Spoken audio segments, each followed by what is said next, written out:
Welcome, Porsche Club Great Britain members. We're here with Gustav, or Gus, who is a Porsche Supercup driver, and this is his rookie season. And we are in your domain, in your training camp here at iZone. Tell us a little bit about iZone, Gus. Well, iZone, I think iZone is basically a training facility for racing drivers of all sorts. Formula 3, we've got Formula 2 drivers here, GT, anything you can think of apart from bike racing, basically we do here. And there's all sorts of levels of driver here. You've got factory driver, you've got your guys in Formula 2, and then you've got club level drivers as well. But we try and keep it so it's no matter what experience or background you have, it's we make sure everyone's got the right drive, the right ambition about them. So we've got this hard-working atmosphere where we're all very competitive, pushing each other. We've got pressure days where we all go head-to-head with each other, regardless of what your background is in racing.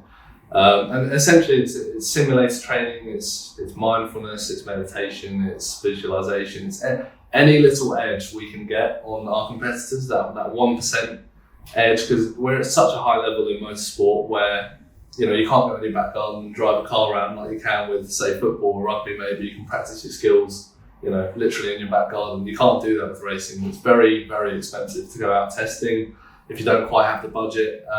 So this is the next best thing. So we're just always trying to eke out the last bit of performance of every driver here, myself included. So how much time do you reckon you spend in between races on a sim? Well, now it's a lot of time. For instance, this week I've had Monday, Tuesday, Wednesday here, and then I went home yesterday because I had a sponsor meeting. And then I'm back today to do more training, because the next 6 weeks for me are unusual. I've got back-to-back 6 weekends. I'm in Holland, Austria, here for the Silverstone Grand Prix, Monza in Italy, and then Hungary and Belgium back-to-back. So I've been here literally the whole week training on each track I can, mainly focusing on the next two coming up, which is Zandvoort and Spielberg, Red Bull Ring.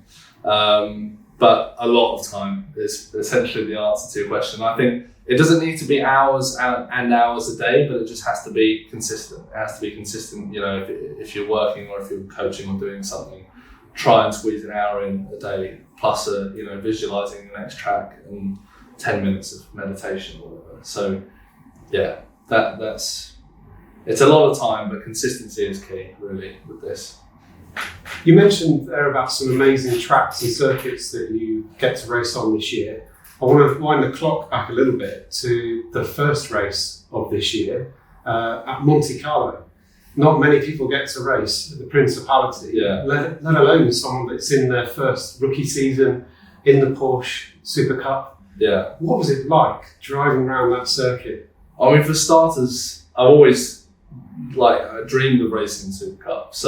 And it wasn't really planned this year. I mean, don't get me wrong, I wanted to race in Supercup, but I didn't have the plan put together. I wasn't training for it or anything. And then last minute, I was going to do one weekend. I was planning to do Silverstone weekend with Faculto Technical team I'm with now.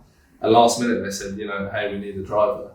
And about a day or a few hours before the deadline for driver sign up, so I was in there for the full season. But to have the first weekend at Monte Carlo in Monaco was just, I can't explain it. I went out for practice. I arrived in Monaco and I felt like I was there as a spectator for Formula 1. I didn't feel like, I'm driving on this circuit. It's ridiculous. And I'm going out for practice and I'm sat in the F1 pit lane. Charles Leclerc, Carlos Sainz walking down my right-hand side. My parents talking to Max Verstappen and Yuki Tsunoda's just over there. And I'm sat in the Monaco pit lane. I'm like, what is going on? But your first few laps of Monaco, you just feel like you're playing Xbox. You feel like you're on the sim.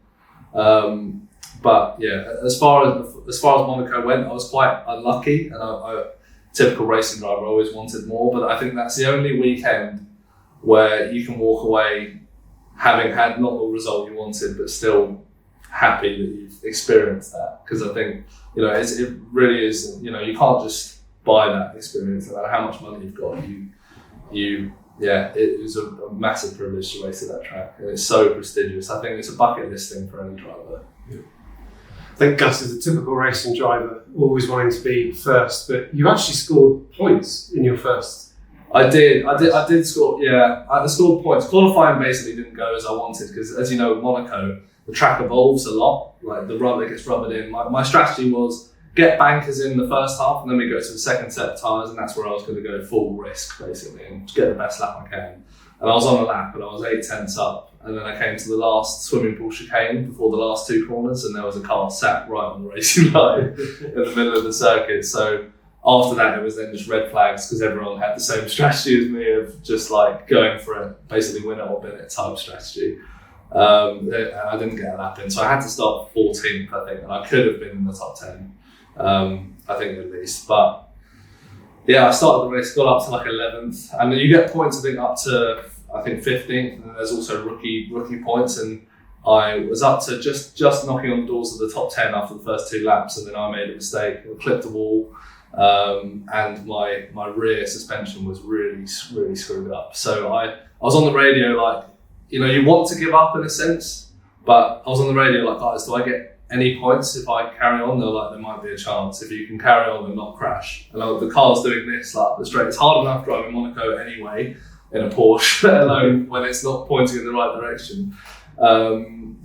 But yeah, I picked up one or 2 points. But yeah, going on the season, I wasn't happy with that. I was happy I finished, but moving on the season, I won't be happy unless I'm in the top 10. It's super competitive. We're talking like the best Carrera Cup drivers, like I did GB last year, the best drivers from each of those championships around the world, Germany, Australia, the UK, France, everywhere end up in, it's like the Formula One of Porsche racing essentially. And we're all in identical equipment. So it is literally 2/10 could mean the difference between pole and 10th place or 15th place at somewhere like Red Bull Ring. So it is super competitive, but I don't see a reason why I can't get a podium this year. Definitely rookie podiums, and I want to be floating inside that top 10 as much as I can. And have you been able to network with any of the other drivers? I mean, obviously you're all a competitive bunch, but so one of our other members, Harry King, is obviously won the race at Monaco. Yeah. So have you been down the garage to kind of say hi and, you know, what can you learn from his experience? Yeah, I know Harry fairly well through just GB racing and maybe a bit of coaching as well. And I did like the Porsche GB shootout where he was there as like one of the coaches and he set the benchmark time. But yeah, I saw him over the weekend. I mean, it's quite cool. I think where he is now, and he's a couple of years older than me, is exactly what I want to be doing in a couple of years' time. You know, I want to be winning races. I want to be winning Monaco in Porsche Supercup. And he was in a similar position to me in his first year as well. You know, floating outside the top 10, getting a couple of good results here and there. But you can see it's so competitive. Even a driver of Harry King's caliber, you don't step in and, you know, win the first weekend or, you know, drive away from everyone like you might do if you're a great driver in a Carrera Cup. But yeah, it's cool to see him doing what he's doing, and you know, I want to congratulate him afterwards. And he said, well, you know, I've got dinner now with the Prince of Monaco now. So, but yeah, he's sort of the example for me, and your Larry 10 boards and stuff like that. The guys that are up there at the front are performing at elite level, and that's where I need to be. So, paint the picture forward a couple of years. Where are we going to see Gus racing? What's the aspiration? Well, I think racing can take you any which way. I mean, it's also very cutthroat. You know, if you don't perform, ultimately you're going to struggle to get a drive. Sponsors always come into it as well. You need funding. Obviously, the better you are, the less funding you need, because cheap deals you get, or free drives, or maybe paid drives. So who knows what can happen? I'm focusing on this year at the moment. My plan is to do another year or two in Supercup and really get to the front, really go for the championship essentially. I want to do Carrera Cup Germany as well, which a lot of the Supercup boys do for sort of practice, if you like. It's an ultra competitive championship again. And yeah, I want to be fighting at the front, and I want to aim to get as close to that as possible this year, and then next year really execute that. But you know, people like Lauren Heinrich was Porsche Junior. I think that's what I want to aim for, and he performed well being the Porsche Junior in Supercup, and now he's doing DTM and GT World Challenge, I think, as a Porsche driver, factory driver. So that's really where I want to be, and racing in Le Mans, stuff like that, in the World Endurance Championship. So I think that's where I'm heading, and that's where I'd love to be. Okay, so you talked about sponsors there. I'm not going to ask you how much money it costs to race in Porsche Supercup, but if you were giving advice to our members, some of our younger members that are looking to, you know, start that career in motorsport, what things do you do with sponsors that help them kind of connect to you and hopefully fund your rides that you've got going forward? I'd say it's similar to business in the sense of just, it's networking. It's talking to everyone, no matter what background they're from, or how much money you might think they have, or, you know, where they are in a company or whatever. Because you have no idea who you're going to come across. And I met my sponsor for GB when I was doing GB, just on a track day. He said he was struggling with a couple of corners, and I offered to give him some coaching, and then he wanted me to take him around in his Bentley or whatever around Goodwood. And next thing you know, it was like, what are you doing next year? And I was like, well, nothing at the moment. I was promised this by BMW and I didn't get it. And it was like, well, do you want to drive Porsches? And I was like, yes. So, and that's how that relationship came about. So it does involve some luck, but with my sponsor right now, CMC, it's just thinking outside the box as well as to what you can offer. Not just saying, a lot of people go out, send an email or something, or maybe calling better really, but they send an email to a bunch of companies saying, hi, probably the same copy and pasted thing. Hi, I'm a racing driver, this is what I'm doing, do you want to sponsor me with a name on the car? And that's, I mean, a bit more detail than that, but that's basically all they offer, whereas something like Supercup's easy to sell as well, and Porsche is easy to sell. And I'd actually say, weirdly, when people ask me, you know, what should I do sponsorship wise, or what championships should I go in, it's easier to raise a few 100,000 to do Porsches in a high caliber championship where the sponsor's really going to get something out of it. Then I think it's easier to do that than it is to raise 30,000 to do a club level racing, because I think, you know, what's in it really for the sponsor there? I mean, you might, with that, you're going to have to go, if you are aiming for club level, I'd suggest you need to go for, you know, a few 5K sponsors, or just a couple of little ones for, you know, invite them to one weekend, so you can have one weekend, look, £2,500 sponsor on the car, there's your little sticker, and, you know, I'll host you for the weekend, etc., etc. And you've got to get a load of those basically. But then when you're at, I'd say sort of aim for the stars with it. I'd say, you know, I want to do this championship, and just see if you can get the interest for it. And who knows, you might bump into your Rosman Gold from my GB days, or a guy at CMC Markets, and they're really interested in sponsoring an F1 weekend, and all of a sudden you've got a drive that you never thought you'd have, and that's ultimately where I am. But yeah, there's no blueprint to how you should do it. But ultimately, the more people you talk to, the more you think outside the box, and the more you offer. And you've got to make it a plan as well. Don't just say 1 year. Say, look, this is my 5-year plan. Do you want to come along on my journey? And it's something that they then get emotionally tied to as well.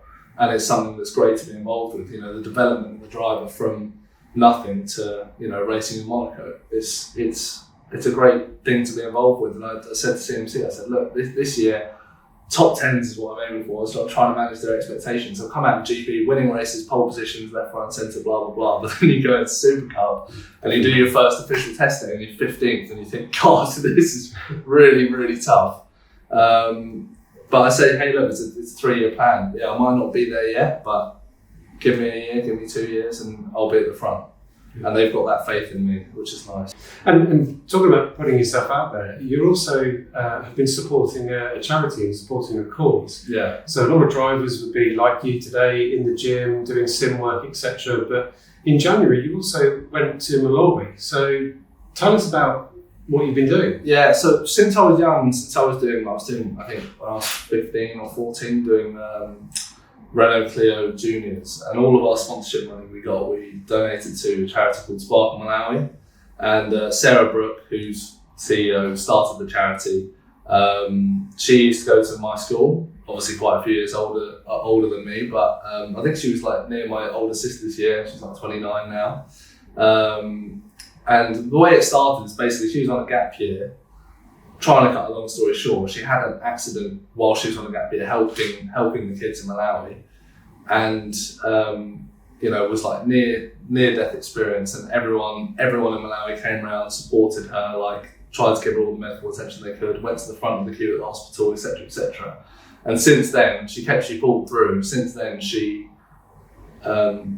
promised herself and promised them that she'd go back and start a charity to help all the people that helped her. Ultimately, she's still here because of them. So that's how it started, just from a gap year accident, and it's come on leaps and bounds in the last 5-6 years. And yeah, I got involved when I was 15, and my dad's I don't know what you want to call him actually. Involved anyway. I don't know his title, but he helps out Sarah with a lot of things as well, and he's from a business background, so he can give a lot of advice on who we should be targeting, etc., in terms of funding. But I joined them when I was 15. I think we raised over 2 years £50,000, near enough £50,000 for charity, and that goes such a long way. In Malawi,